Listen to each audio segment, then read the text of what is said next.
والنبي صلى الله عليه وسلم هيقول لك على حاجتين لو عملتهم بالتحديد في يوم الجمعة الله عز وجل يرفع عنك الهم والغم والكرب والمرض والدين.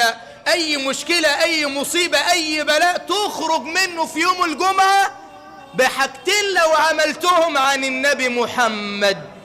رقم واحد بعد ما توحد الواحد، يوم الجمعة النبي صلى الله عليه وسلم يقول: أكثروا من الصلاة علي في يوم الجمعة وفي ليلة الجمعة، فمن صلى علي صلاة واحدة صلى الله عليه بها 10.